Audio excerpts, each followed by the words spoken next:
Hello, and here we are at the Baby Lock Shack, and today I'm going to be looking at the Victory.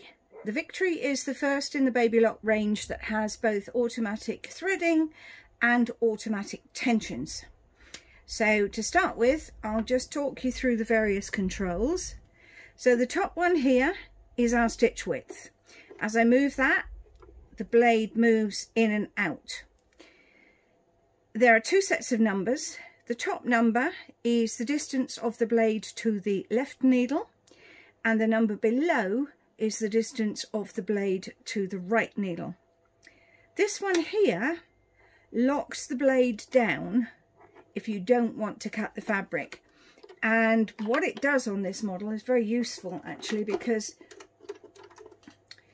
the blade is locked but slightly flush, slightly above the needle plate, which means you can then use that as a guide if you don't want to cut your fabric as you're stitching. Particularly useful for something like a flat lock, because you don't have to cut the fold in the fabric. Next one down, let's put that back on again. This is my stitch length.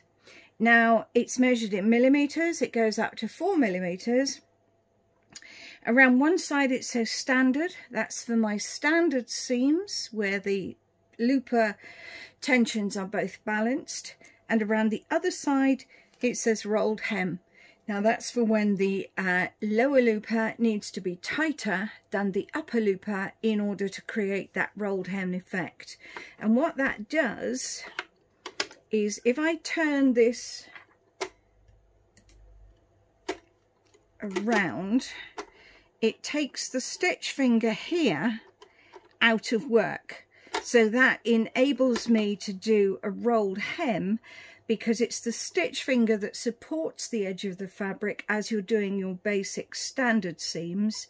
And then when you want a rolled hem, the lower looper pulls tighter and it rolls the fabric over using the stitches.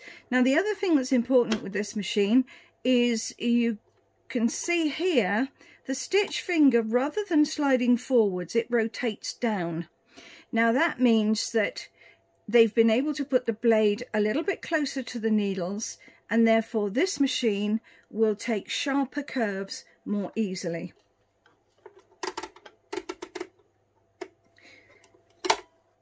And here we have our stitch selector. That is the thing that replaces tensions.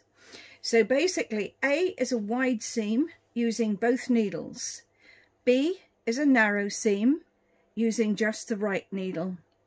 C is my rolled hem for thick fabrics, and D is my rolled hem for fine fabrics.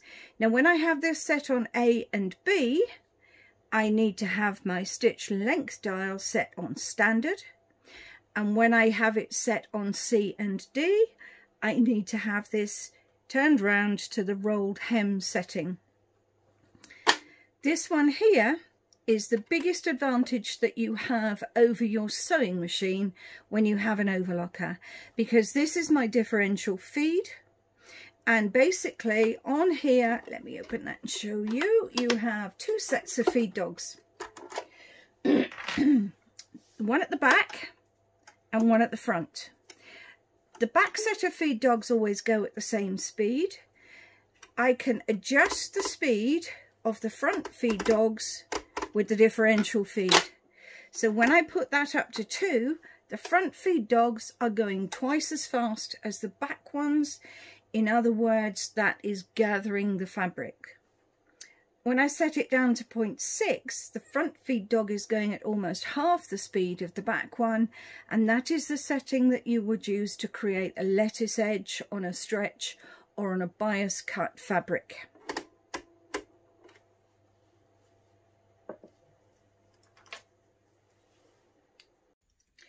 So threading the Victory is incredibly easy. Because you've got the looper threads going through tubes, this particular machine can be threaded in any order at all. Normally on a standard type of overlocker, you would thread upper looper, lower looper, right needle, then left needle. But this one, there's no danger of the threads crossing over one another in this, so we can thread any order at all. So I'm going to start with the lower looper, and we need to close the tube. So I have to press this button here. They come out part way, and then I turn the balance wheel until the tubes close. The machine now won't work. So I take the lower looper thread, which is on the far right, over the tension mast. You must always thread with the foot up. Down through the channel, and then I pop 1/2 inch of thread into the rightmost hole. Leave a nice long loop, and this is attached to a set of bellows, which when I press it will send a jet of air down the tube, and it will come out here, like so. There we are. And all I need to do is to trim that to about that length, and it will sort itself out. With this machine, I don't have to put the threads under the foot. So this is the upper looper. That goes into the 3rd channel. I slide the lever across to the U for upper looper. Again, 1/2 inch goes down there. That one is going to come out here, like that.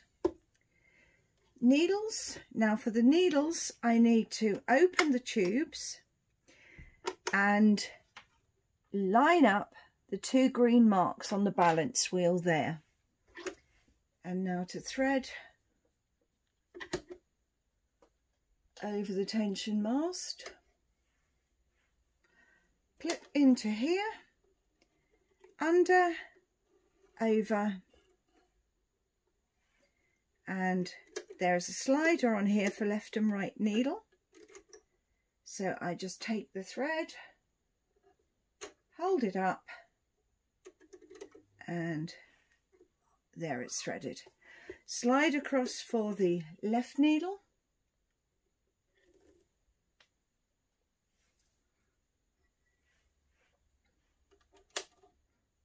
Incidentally, never pull knots through those tension clips. There's a double set of springs in there specifically designed to eliminate thread tangles. So if you pull a knot through there, you might damage the springs. Down comes the needle threader. Just hold it up and under the 2 fingers, and there we go. I can leave the thread where it is over the top of the foot, just trim off the excess, and you're ready to go.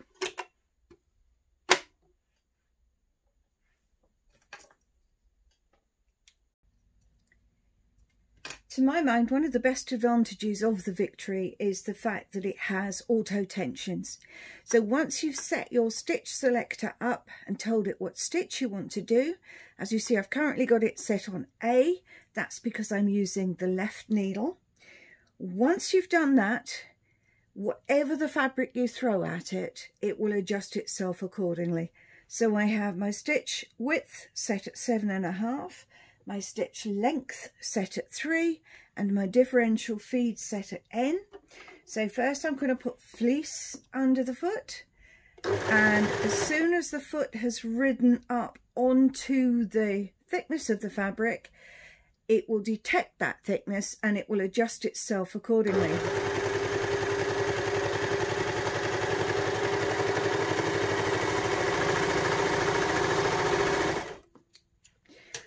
So there is your fleece, and then I can go straight over to t-shirt fabric, cotton jersey. Incidentally, if you're just learning, there is no need to raise the foot every time you start. Let's do that again so you can see. Just lift the front of the foot with your thumb. The feed dogs are efficient enough that it will pull it in automatically.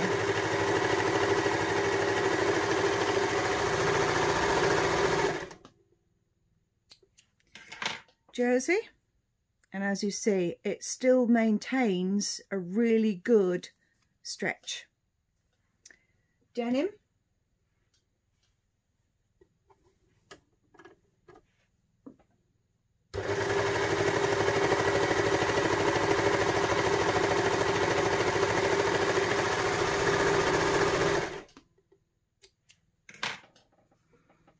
Incidentally, if you can see both needle lines on the front there, then you are looking at the upper looper. If you can't see both needle lines, then you are looking at the lower looper. You see the lower looper makes like a V shape. So there we have denim. And the last one is organza. And once again, despite the fact that it's such a fine fabric, it will still adjust itself and give me a perfect tension every time. There we go. Differential feed I've spoken briefly about and explained to you that you're adjusting the speed of the front feed dogs. If I now set my stitch length to 4 and my differential feed to 2, the front feed dogs are going twice as fast as the back ones, and this is what happens.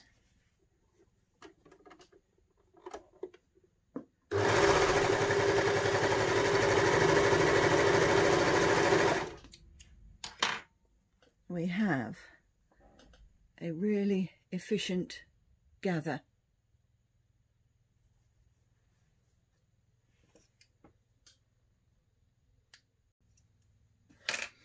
Right, so to show you the different stitches that it does, I'm going to reset the differential feed to N. I shall put the stitch length to 2.5 in this instance, I think.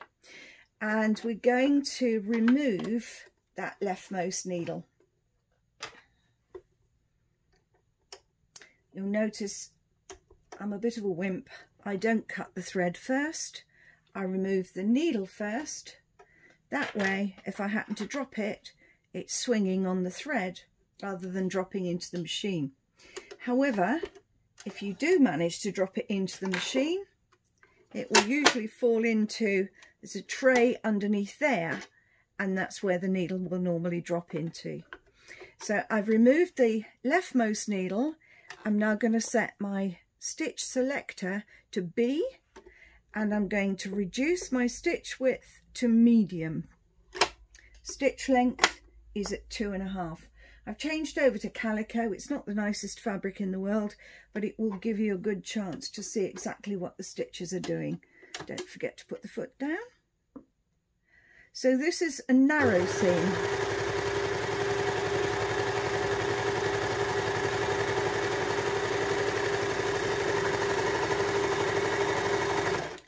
This is a stitch that is not as strong as your 4-thread overlock. However, I use it a lot for areas where there's no great stress on the seam. So I use it for maybe stitching lace onto a garment, and for edging, interfacing to keep a nice neat edge. As you see, incredibly quick and easy to do. We can then take that, if we line those stitches up a little bit more closely, so if I put this stitch length now to 1.5, if I may be lining a skirt or something and I don't want to have too much bulk in the hem of that skirt,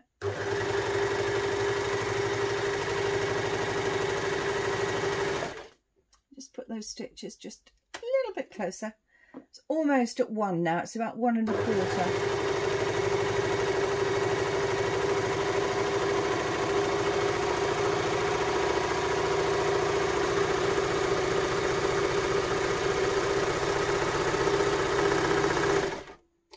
I will often use that same stitch as a nice neat edging, because that as a hem will not affect the drape of the fabric.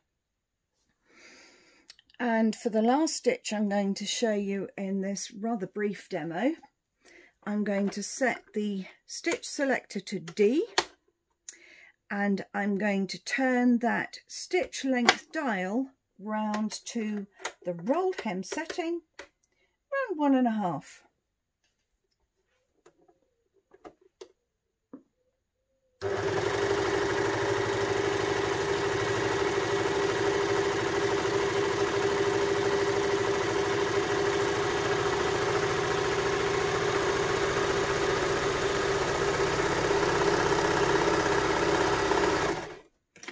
And that is an incredibly good rolled hem.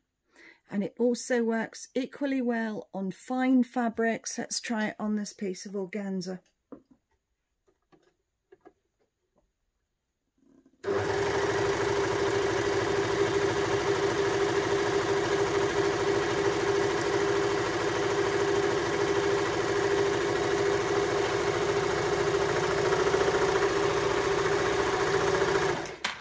There we are, a beautiful rolled hem.